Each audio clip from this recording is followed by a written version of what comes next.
Copy the pattern pieces onto the paper and place them on the velvet. Cut out each piece, then cut out the same pieces in the lining fabric that you've already interfaced if that's what you want. It's optional but it gives more shape to the bag. Cut two lengths of 1m25 or 49 inches from the strap. Cut two small rectangles 4 by 5 centimeters or 1.5 inches by 2 inches. Position them at each end of the zipper.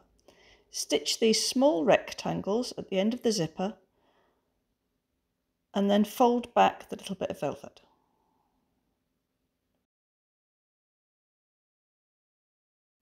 Place the zipper right sides together at the top of one of the large rectangles that forms the face of your bag. Over the top, place your lining piece right side against the right side of the velvet. Then stitch along the top. This stitching is at 1 centimetre or 3/8 of an inch from the edge. Fold the lining back to the other side of the zipper. Now top stitch to keep it all in place. On the unstitched side of the zipper, position the other large rectangle. Turn over and position the lining piece so that the zipper is sandwiched between the lining and the velvet, which are right sides together. So now you have one side that is lining against lining and the other side velvet against velvet.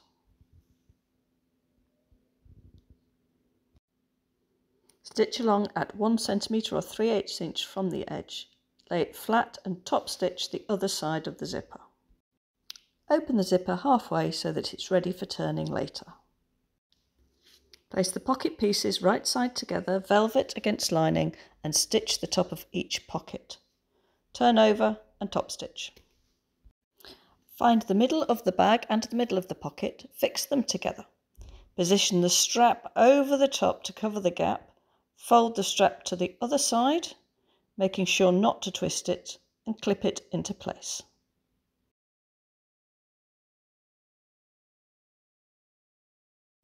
From the bottom of the strap, measure 28 centimetres or 11 inches and mark each strap. Stitch the edges of the strap on each side of the pocket to keep it in place. Do this on both sides of the bag. Place the bottom onto one of the faces of the bag, right sides together. Clip to hold it. Stitch 1 centimetre or 3/8 of an inch from the edge. Do the same with the other side of the bag, pinning or clipping just on the velvet. Once the bottom of the bag is stitched, repeat these steps for the bottom of the lining. But this time leave a gap of about 15 centimetres or 6 inches to turn the bag. Now it's time to assemble the sides of the bag. This is the point that's the most meticulous, but you'll see we have a few tips to help you. First, find the middle of the side and the middle of the bag. Pin them together, right sides together, and then adjust the sides using lots of clips or pins. Try to follow the curves as you go and adjust where necessary. Start to stitch from the middle of the bottom of the bag, stitching velvet against velvet. And when you get to the corners, the tip is to clip as you go. Keeping the needle down in the fabric to make sure it doesn't move, clip, and then this will allow you to pivot the fabric and go around the corner.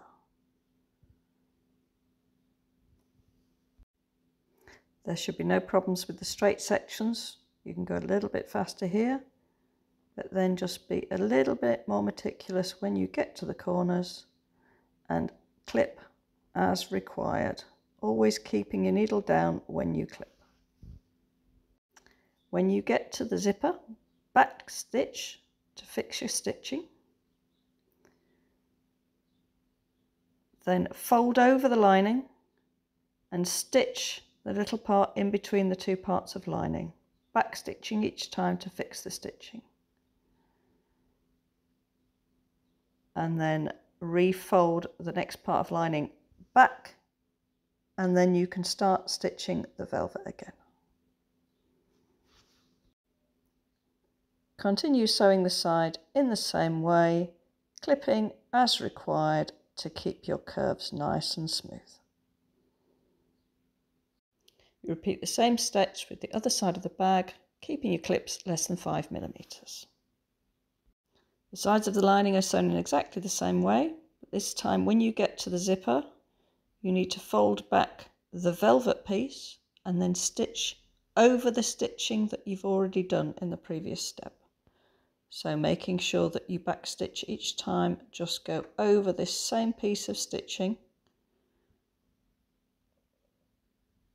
And then once that's done, fold the velvet back over, and then you can continue sewing your lining part.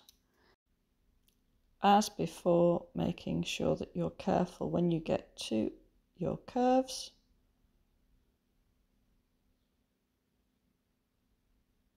And clipping where necessary.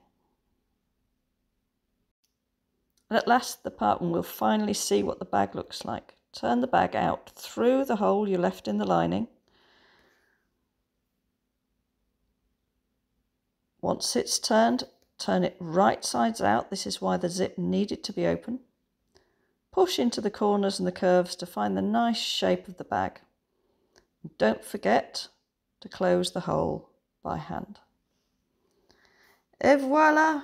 Your lovely bag is finished. You can, if you like, put a piece of Jeffy-Tex or cardboard into the bottom before you stitch it closed, just to make the bottom firmer. Now, what can we put into this lovely bag? It's big enough to hold a dinosaur, your office or class supplies, your sewing things. It's up to you.